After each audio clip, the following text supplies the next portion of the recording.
L'immobilier dans tous ses états. Une coproduction Radio Imo et le magazine Expression. Le magazine d'information pour les professionnels de l'immobilier, présenté par Alexandra Blanc et Fabrice Coustet. Bonjour et bienvenue à tous, bienvenue sur Radio Imo pour ce premier numéro de l'immobilier dans tous ses états, et une émission réalisée en partenariat avec le magazine Expression, le magazine des professionnels de l'immobilier. Et pour animer, je suis en compagnie d'Alexandra Blanc. Bonjour Alexandra. Bonjour Fabrice, ravi d'être avec vous aujourd'hui. Alors chaque mois, nous allons à votre rencontre, vous les pros, pour décrypter vos problématiques, trouver des solutions, échanger ensemble durant une petite demi-heure d'émission. Alors ma chère Alexandra, qu'est-ce qui nous attend au sommaire de ce tout premier numéro ? Eh bien, nous allons d'abord nous intéresser à l'actu via l'édito. Et ce mois-ci, la question que l'on se pose, l'immobilier est-ce toujours une valeur sûre ? Et puis on passera ensuite à notre débat avec vous, avec nos invités. Et ensuite, l'œil du pro. D'ailleurs, on est ravis aujourd'hui de vous recevoir. Donc, Brice Cardi, président de l'Adresse, et Stéphane Fritz, président de Guy Hockey. Bonjour, messieurs. Bonjour. Bonjour Alexandra, bonjour Fabrice. Bonjour, messieurs. Eh bien, un super plateau pour démarrer. Le meilleur. Et bien sûr, allez, l'immobilier dans tous ses états, c'est parti. L'immobilier dans tous ses états. L'édito. Et justement, l'édito, la question du jour, l'immobilier est-il toujours une valeur sûre ? Et pour les professionnels de l'immobilier, cet été 2020, Fabrice, restera dans toutes les mémoires. En effet, après la période de confinement et le gel de toute activité, il a fallu faire l'impasse sur les vacances et mettre à profit cette période estivale pour travailler d'arrache-pied et rattraper le retard accumulé, un peu comme un élève recalé en juin, obligé de bûcher tout l'été pour récupérer ses points, à traduire pour les pros, combler pour beaucoup un trou dans la trésorerie. Et sauf que si la demande est là, force est de constater que l'offre ne suit pas forcément. Post-confinement, les acquéreurs qui avaient rongé leurs freins pendant 55 jours de pause forcée se sont rués sur la reprise de leur projet, mis en stand-by. Ils ont été rejoints par le bataillon des hésitants, pour qui la période a été un révélateur et un accélérateur de décisions d'achat. Enfin, certains investisseurs, perplexes face aux soubresauts d'autres placements, on pense à la bourse notamment, se sont manifestés afin de placer leur argent de manière moins volatile. Hélas, 3 fois hélas, si la demande a explosé, l'offre est restée atone, comme les stocks, déjà pas assez élevés à la base, n'ont pas pu se reconstituer durant ces 2 mois où le marché était en pause. Eh bien, la demande s'est retrouvée trop forte face à une offre de produits insuffisante. Cerise sur le gâteau, le report des élections municipales a encore retardé l'obtention des permis de construire et des mises en chantier. Résultat, les prix n'ont pas baissé et la négociation a été absente face à cette demande très forte. Et justement, après un mois d'août considéré comme un mois de rattrapage, la question est maintenant de savoir comment vont se dérouler les mois à venir, avec toujours cette crise sanitaire qui nous concerne tous.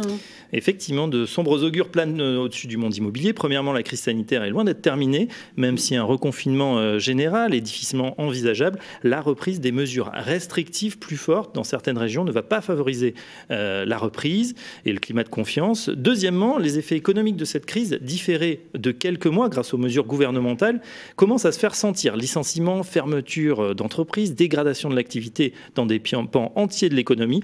Là encore, cela ne concourt pas à la pleine confiance. Certains potentiels acheteurs ont en effet déjà subi les premiers effets néfastes. Enfin, face à ces difficultés programmées, certaines banques restreignent encore l'accès au crédit, notamment pour les primo-accédants et les dossiers les moins solides. Alors question, Fabrice, est-ce qu'on est tous foutus ? Peut-être pas encore. Alors comme souvent, on peut voir le verre à moitié vide ou à moitié plein. Si l'avenir à court terme est difficile à déchiffrer, certaines choses restent immuables. Le besoin en immobilier des Français ne se dément pas. On l'a vu avant crise avec 2018 et 2019, 2 années records pour le monde, pour le nombre de transactions immobilières. On a et on aura toujours besoin de se loger. Placement préféré des Français, la pierre est un synonyme de sécurité, de stabilité, mais également d'économie d'énergie. Et comme dit la pub, c'est notre avenir, économisons-la. Les pouvoirs publics l'ont bien compris et viennent d'étendre la prime à la rénovation énergétique à un plus large public dans le cadre du grand plan de relance, on va y venir. Enfin, les États se sont tellement endettés que personne n'a intérêt à ce que les taux d'intérêt remontent, ils vont rester bas. Et ça, c'est une excellente nouvelle pour ceux qui se voient pour l'instant contraints de différer leur projet immobilier. Autant de raisons de rester confiants et opportunistes pour l'ensemble de la profession. Merci beaucoup Fabrice pour votre édito. Et tout de suite, on va passer à notre débat avec nos 2 invités du jour. Brice Cardi, président de l'Adresse, et Stéphane Fritz, président de Guy Hockey. Bonjour messieurs et bienvenue ici. L'immobilier dans tous ses états. Le grand débat. Brice Cardy, président de l'Adresse, Stéphane Fries, président de Guy Hockey, deux témoins de choix aux premières loges pour nous parler de cette crise et surtout de ses effets. Alors messieurs, question simple, qu'est-ce que la crise sanitaire a changé dans le monde de l'immobilier? Brice, on commence avec vous. Alors, sur la partie fondamentale, elle n'a rien changé. Elle a démontré, et les chiffres l'ont prouvé, que l'immobilier, ça restait une valeur plus que jamais refuge. Ensuite, ce qui s'est passé, c'est qu'en effet, on a une reprise qui était au-delà de nos attentes. On avait plusieurs scénarios, mais ce scénario-là, on ne l'avait pas forcément envisagé, un ultra-dynamisme qui s'explique pour deux raisons essentielles. La première, c'est que la quasi-totalité des clients qu'on avait en fichier se sont remobilisés à la sortie du confinement. Et l'autre raison, qui est peut-être plus essentielle et encore plus surprenante, c'est que je pense que les Français n'ont jamais eu autant de temps finalement pour réfléchir, mûrir et comprendre l'intérêt de se sentir chez soi et surtout bien chez soi. Et ça se matérialise notamment au niveau des chiffres du réseau L'Adresse avec quasiment un compromis sur deux qui a été contracté par un nouvel acquéreur. C'est-à-dire quelqu'un qu'on n'avait pas forcément fiché. Comme vous le disiez en préambule, on a en effet ces fondamentaux qui se respectent avec une demande qui est toujours de plus en plus accrue, de plus en plus forte, et en effet avec une offre qui se raréfie de plus en plus. Donc c'est pour ça qu'on explique aujourd'hui que le marché reste très dynamique. Donc voilà, en gros, ce que nous on a constaté, c'est de nouveaux acquéreurs qu'on n'avait pas forcément et qui ont été finalement plus mobilisés parce que ce sont eux qui se sont contractés. On constate la même chose également au niveau des investisseurs. Phénomène de rattrapage également dans votre réseau, Stéphane Fries? Alors, je l'ai eu dit déjà pour juin et juillet ont été historiquement hauts, puisque ça a été les deux meilleurs mois depuis ces 25 dernières années. Ça s'explique, puisqu'il y a eu 2 mois d'inactivité. Forcément, on a rattrapé en partie. Est-ce qu'on a rattrapé? Non, on était à moins 40 en sortie de Covid, à moins 30 au mois de juillet, moins 22, et ça continue de descendre. Donc je pense qu'on aura un atterrissage à moins 15, environ un peu moins de 900 000 transactions, je pense. Mais ça reste malgré tout une année une très bonne année. Une très bonne année. Donc, vous limitez la crise. Oui, et puis le marché est là. Je vous entendais dire tout à l'heure que l'offre n'est pas en face. Elle n'est pas en face depuis très longtemps. Et les Cassandres annonçaient des baisses de prix qui ne peuvent pas arriver, puisque tant que l'offre n'est pas là et que la demande pousse, les prix se maintiennent, voire continuent d'évoluer. On regarde également ce qui s'est passé dans vos réseaux respectifs.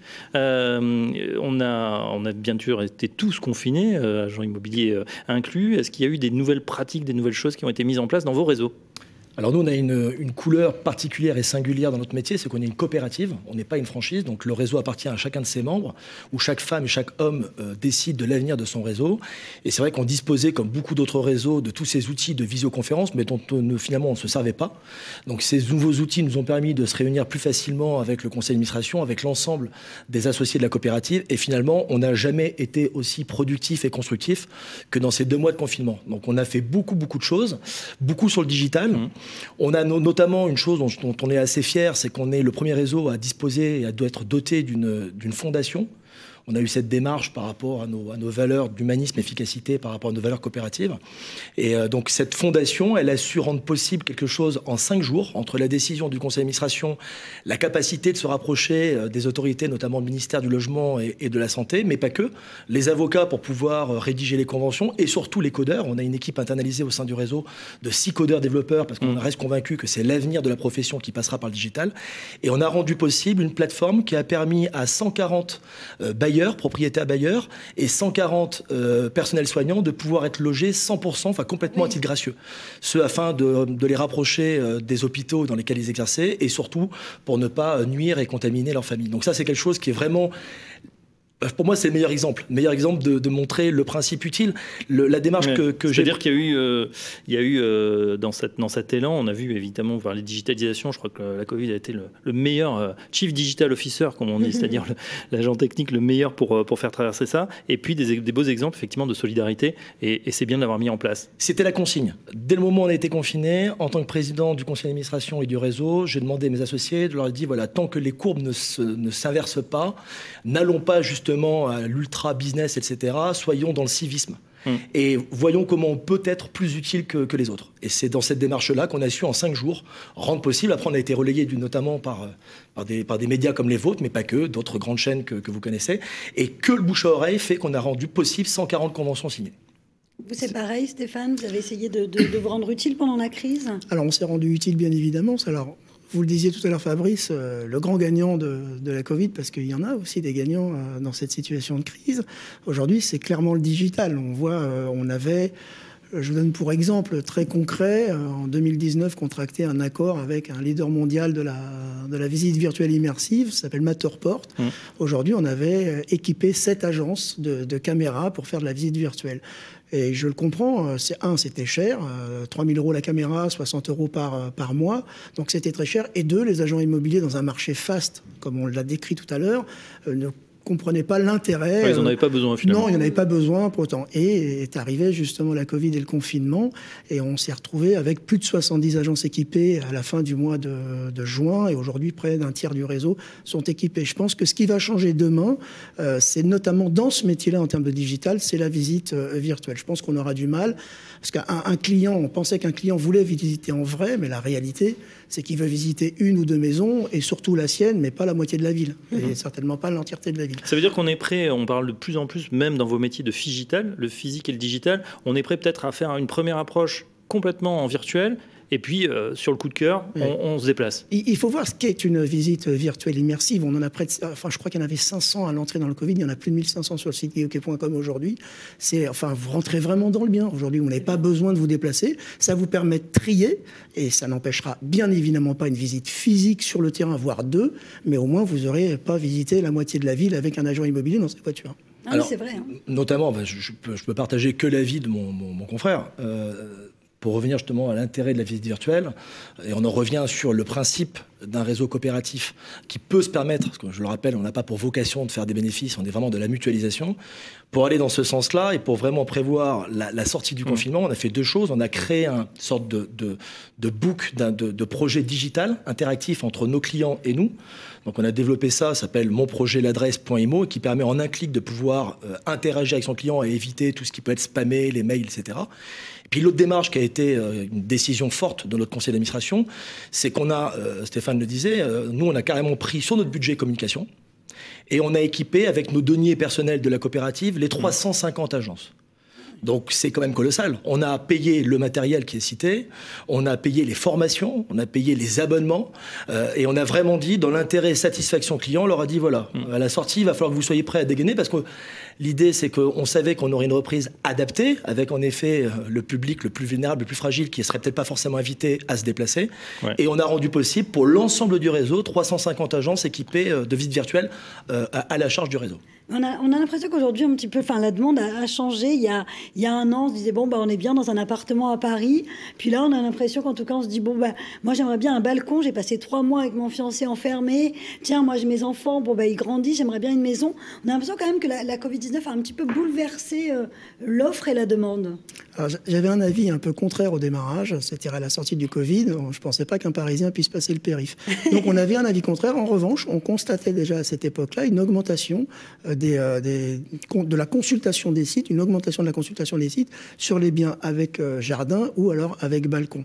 Le fait est, c'est que maintenant on peut le dire, on pourra le dire en fin d'été, avec des données fortes. Et là aujourd'hui on peut le dire, on a moins 20% aujourd'hui sur les appartements, plus 20 sur les maisons. Donc on constate clairement cet effet sur le terrain, et on le constate d'autant plus avec des prix qui stagnent à Paris, qui évoluent un petit peu en première couronne, un tout petit peu plus en deuxième, et encore un peu plus en province. Donc on voit bien qu'il y a quand même le phénomène à 1 heure de Paris, là, apparemment, oui, tout le monde est en train de visiter. On sent qu'il y a quand même un effet de départ vers et de l'envie de jardin et de terrasse. Même chose, tiens, on parlait tout à l'heure du digital et ça me fait penser à la visioconférence qu'on a tous découvert. Et je me souviens, certains collaborateurs, je pense dans toutes les sociétés, il y en avait, ils disaient moi, la visio, ça passera pas, hors de question que je mette mon ordinateur. Et finalement, on s'en est emparé parce qu'on n'avait pas le choix.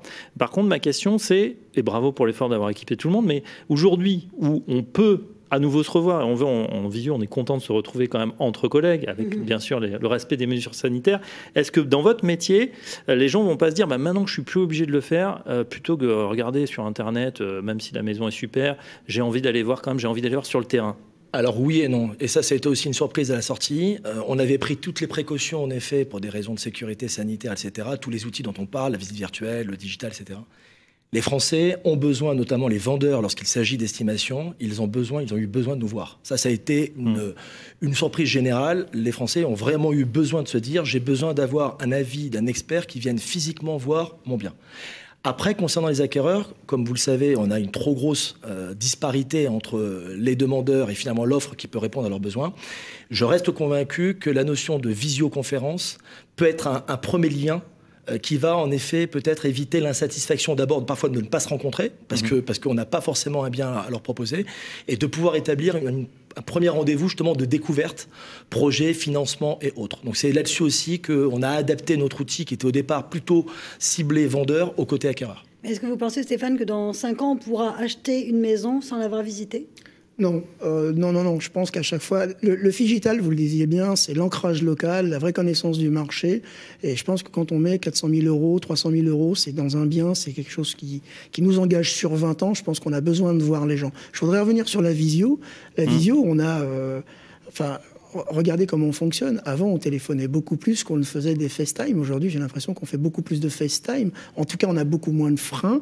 C'est énorme. Moi, je parle à mes frères et sœurs, à mes amis en FaceTime. Je suis appelé très régulièrement en FaceTime. C'est pour les plus de 40 ans. Avant, c'est WhatsApp. Avant, c'est Insta. Et après, c'est Snapchat. Mais bon, c'est autre chose. En tout cas, c'est en face à face. On se met en visio. Et ça s'est fait au moment de la Covid. Moi, je vois toutes les équipes du siège. Elles ont mis... On mettait des fois 1 mois et demi à mettre quelqu'un en VPN pour qu'il ait accès au serveur. Là, on a mis l'intégralité du siège en moins de 15 jours. Ça s'est fait, tout le monde s'est adapté. On a pu faire des visios pratiquement tous les jours. Enfin, ça a été vraiment extrêmement fort. Donc, je pense que la visio, elle fera partie demain de nos organisations et de nos relations clients également. Bien sûr, on le voit déjà de toute façon quand on visite, la personne qui est son conjoint n'a pas pu venir, elle filme naturellement et on le voit de plus en plus qu'on achète une voiture ou un appartement. Ouais. C'est vrai, on fait rentrer comme ça tout le monde et puis ça va s'améliorer avec la 5G. Voilà pour ce premier tour de table. On va vous faire réagir également à l'actualité. C'est l'œil des pros tout de suite. L'immobilier dans tous ses états. L'œil du pro. Alors l'œil du pro pour cette premier numéro de l'immobilier dans tous ses états, ça tombe bien puisqu'on en a 2 des pros. Messieurs, réaction à l'actualité et ce qui se passe en ce moment. Tout d'abord, voilà les secteurs pour vous qui vont s'en sortir et ceux qui vont avoir du mal. Alors la question est un peu large, on ne va pas parler du tourisme, de l'hôtellerie, voilà, des voyages, mais plutôt vous dans vos métiers, est-ce qu'il y a des gagnants et des perdants de cette crise ? Stéphane. Alors, si on parle de l'immobilier, je pense que oui, il y a un gagnant et un perdant, et on voit bien aujourd'hui que le système de la franchise est un rempart à toutes les crises. On l'a vécu déjà en 2008, le fait qu'on fasse tout ensemble. Brice le disait tout à l'heure, nous avons également aussi chez Guy Hockey arrêté la redevance, on a offert la redevance de communication pendant les 2 premiers mois, ce qui a été un très lourd chèque pour nous. Et on a accompagné, mais pas seulement ça. C'est-à-dire que nous avons accompagné nos partenaires, mais les partenaires se sont accompagnés entre eux. Il y a une caisse qui s'est faite, des plus nantis pour les plus faibles. Et du coup, on l'avait annoncé en pré-Covid, on ne perdra personne. Et aujourd'hui, on ne déplore aucune défaillance dans le groupe. Et je pense que si défaillance il devait y avoir dans notre profession aujourd'hui, je pense que les franchises, quelles que soient les franchises ou les coopératives, les organisations de groupe aujourd'hui auront plus les pieds au sec. Ouais, que l'artisan, que l'indépendant, oui. Ouais. Ouais. Pour vous, Brice Cardi ? Non, je partage complètement ce que dit Stéphane. J'ajouterais que nous, on souffre, comme beaucoup d'autres métiers, d'autres activités, sur le problème du recrutement. Et je ne sais pas si c'est le fruit du hasard ou pas, mais depuis quelques jours, quelques semaines, mon téléphone ne cesse de sonner avec des amis qui étaient pour certains, et malheureusement, à leur compte sur des activités en effet qui sont particulièrement touchées. Et je pense qu'on devrait avoir en effet la chance de revoir de très très bons profils, s'intéresser à un métier comme le nôtre, qui, rappelons-le, est très vaste. Donc ça, c'est la bonne nouvelle par rapport à notre métier. Après, si on doit être plus précis sur des métiers proprement dit, je crois que clairement, tout ce qui est location saisonnière et qui nous a fait du mal. Quand je dis nous faire du mal, c'est pas nous, acteurs professionnels, mais plus le dernier maillon qui est le plus important, c'est le client, à savoir les locataires. Il faut savoir que ce qu'on a vécu avec des plateformes que je ne citerai pas, mais vous savez de qui je vous parle, à Paris, c'est quelque chose qui a touché les grandes et même les moyennes villes. Et on va en parler justement, voilà. Puisqu'il y a eu récemment la Cour de justice de l'UE, de l'Union européenne, qui a, le 22 septembre dernier, donné raison à la mairie de Paris dans son combat pour réguler Airbnb. Ça, c'est une très bonne nouvelle. Je peux vous assurer que c'est une très bonne nouvelle parce que je fais partie de ceux qui... vent debout contre Airbnb, Brice Cardi. Ah ouais, je suis un peu énervé. Ouais, je suis un peu énervé sur ce sujet parce qu'il faut rappeler qu'on est une profession. On est une profession, il faut que les Français le sachent. On est une profession qui n'a pas une obligation de moyens, mais une obligation de résultats. Alors quand en effet, on a la chance d'être client dans une agence, j'ai dit l'adresse, dans une agence immobilière, on a toujours le sentiment que les honoraires qu'on paie, c'est toujours un peu trop élevé. Mais il faut rappeler qu'on n'est payé que au résultat. La deuxième chose, c'est qu'on est une profession réglementée.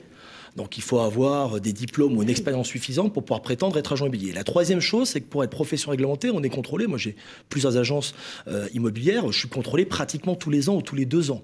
Donc tant mieux pour le consommateur, mais c'était juste rappeler que ces plateformes profitent d'un vide juridique. D'un vide juridique, avec en plus notamment la Cour européenne de justice. J'avais vraiment peur qu'on soit dans la vague, je me souviens plus du terme technique, mais enfin qui fait que finalement non, ça ne peut pas rentrer dans un cadre de profession réglementée. Donc de savoir que la mairie de Paris a eu gain de cause, c'est une très bonne nouvelle. J'espère que cette nouvelle sera reproduite et qu'elle concernera les autres grandes villes, parce qu'une fois de plus, c'est pas du tout un problème de se dire nous on nous embête et pas les autres.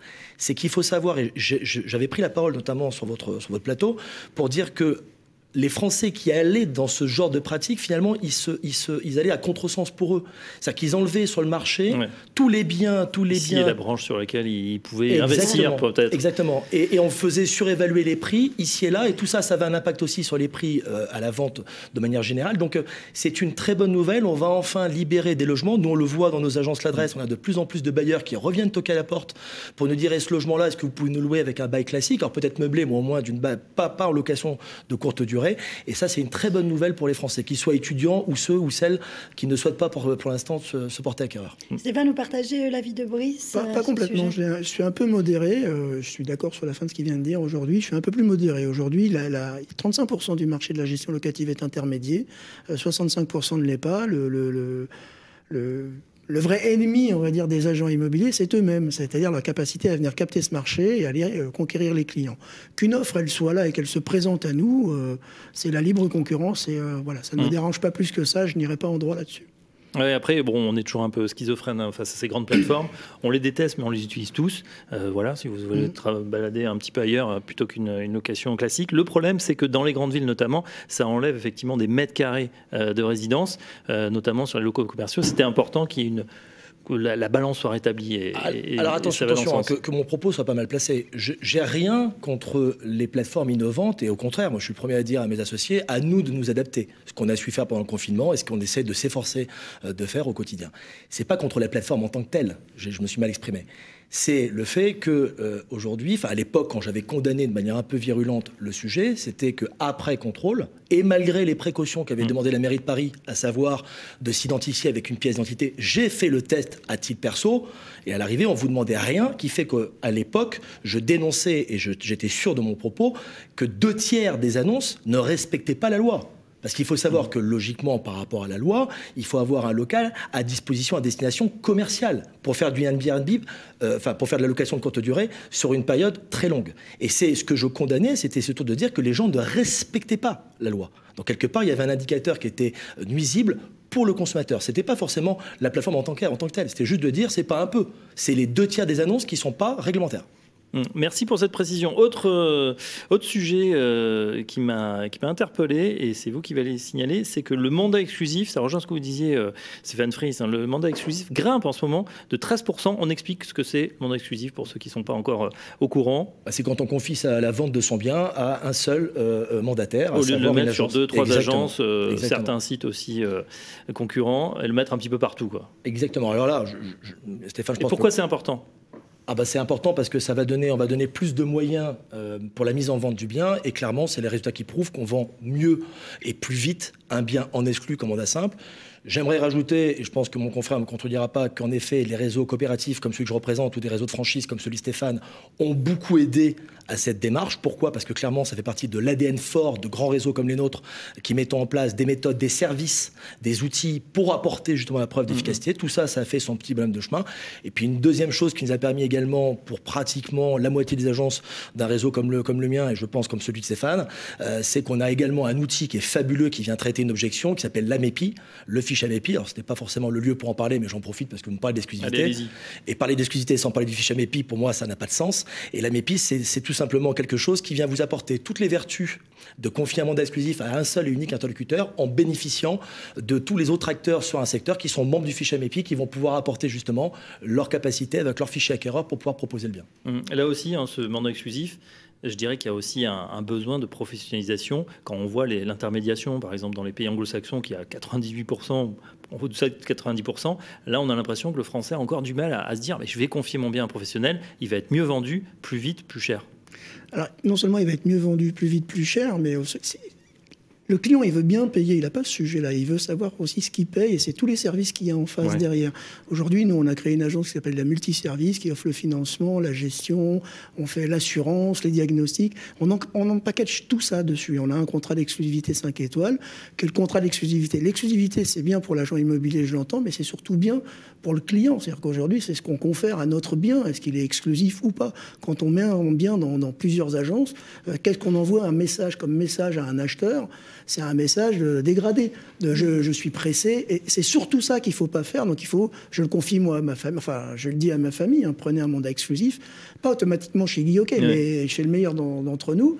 Mais par contre, mettez votre bien en mandat exclusif. Chez une seule personne. Voilà. Et le mandat exclusif aujourd'hui, ça a accéléré parce que les services aussi autour ont accéléré. C'est-à-dire que tous, nous avons mis des services forts autour des. Donc il faut aller se renseigner dans les agences pour voir ce que sont les services en face d'un mandat exclusif. Mais bien évidemment, quand on est vendeur, le mandat exclusif reste le meilleur mandat pour pouvoir vendre vite et bien son bien. Ouais, c'est dit, même si c'est vrai, beaucoup disent mais je peux le faire tout seul. Alors c'est peut-être vrai dans des grandes villes où il y a beaucoup de pression, mais c'est quand même bien d'avoir les conseils et d'être accompagné par un pro. On termine avec un petit mot du grand plan de relance qui a été annoncé. Voilà, on a mis quelques dizaines de milliards d'euros sur la table, 100 milliards dit-on. Est-ce que l'immobilier n'est pas le parent pauvre de ce plan? Est-ce que vous êtes satisfait en termes d'annonce, messieurs? Stéphane. Moi, je ne suis pas favorable à un plan de relance. La seule chose que je demanderais, c'est qu'on a resserré les conditions d'octroi dans un marché à 1 060 000 transactions, où là, c'était de bons pères de famille une très bonne décision d'avoir resserré les conditions d'octroi pour pouvoir mettre à l'abri un peu les gens qui empruntent aujourd'hui. Et j'aimerais juste qu'on les redessert à nouveau dans la période Covid. En dehors de ça, je ne vois pas aujourd'hui de plan de relance. Ça fait 4 ans. Vous trouvez qu'on est à contre-cycle finalement? Oui, ça fait 4 ans qu'on est sur un marché faste. Aujourd'hui, celui qui est rentré en trésorerie négative dans le Covid, j'ai envie de dire, il fallait faire avant. Donc, je ne pense pas qu'aujourd'hui l'immobilier soit... Enfin, je pense à mes amis restaurateurs. Il y a d'autres, s'ils doivent mettre de l'argent, c'est certainement ailleurs. Et à chaque fois qu'on a mis de l'argent dans l'immobilier, ça s'est traduit dans l'augmentation des prix. Donc aujourd'hui, je ne suis pas favorable aux aides, et pas plus aujourd'hui qu'hier. Briscardi. Alors moi, je partage pas vraiment l'avis de Stéphane. Déjà, sur l'octroi, il faut savoir que les conditions d'octroi avaient déjà été clairement annoncées par le Comité de la stabilité financière en 2019. Tout à l'heure, vous disiez que ça touchait les primo-accédants et les foyers les plus modestes. C'est ce que je pensais. Malheureusement, pas que. Il faut savoir que même les cadres, avec de bons dossiers, rencontrent des difficultés qu'ils ne rencontraient pas il y a quelques mois. Donc clairement, la crise qu'on traverse actuellement n'a pas arrangé les choses, mais la consigne avait déjà été établie avant la fin de l'année dernière. Aujourd'hui, le mot d'ordre, je crois qu'il faut le comprendre à travers les annonces, des donations qui sont élargies, vous l'avez vu, la donation en fonction de si vous faites des travaux énergétiques, etc. Je pense que les Français, à travers cette crise sans précédent, se réfugient dans 2 choses, l'épargne et l'immobilier. Et aujourd'hui, le mot d'ordre qu'il faut faire passer à celles et ceux qui nous écoutent, et j'espère que ça ne sera pas une triste nouvelle, c'est qu'en effet, si vous avez un désir d'achat, allez voir votre famille, si vous en avez, essayez de voir avec votre famille si elle peut éventuellement faire l'objet d'une donation, parce que clairement, ce qui se matérialise, c'est que le gouvernement, et là-dessus, je ne suis pas assez calé en économie pour apporter un jugement, mais clairement veut que l'argent circule et qu'il n'y a rien de plus dangereux que d'avoir finalement l'argent qui reste stagné à la banque. Ça, c'est le premier avis. Concernant les aides, non. Le parent pauvre, pas du tout. J'ai l'impression, mais pareil, peut-être que je ne suis pas aux dernières nouvelles, mais que le parent pauvre, c'est peut-être le neuf. Parce que le neuf, on n'en parle pas, mais il faut savoir que c'est lui qui apporte un dynamisme et qui vient quelque part apporter une sorte de variateur permanent pour les prix. Et il faut savoir, comme vous le disiez, qu'entre la période municipale qu'on a traversée, qui est une période de vache maigre au niveau de l'octroi, des permis de construire, plus la période dans laquelle on est aujourd'hui, où clairement les acteurs n'ont pas pu forcément se mobiliser, je pense qu'on va le payer dans les mois, années à venir. Donc là-dessus, je dirais que le parent pauvre, c'est plutôt le neuf. Pour l'ancien, notre rôle à nous, patron de réseau, par le biais de nos adhérents, franchisés ou associés, peu importe, c'est le faire savoir. Parce qu'il faut savoir que des dispositifs, on en a tellement dans notre pays qu'à l'arrivée, on sait plus par lequel passer, on ne sait plus lequel utiliser, et on en revient sur ce qui est le plus dur aujourd'hui dans notre pays, mais quel qu'en soit, c'est le faire savoir.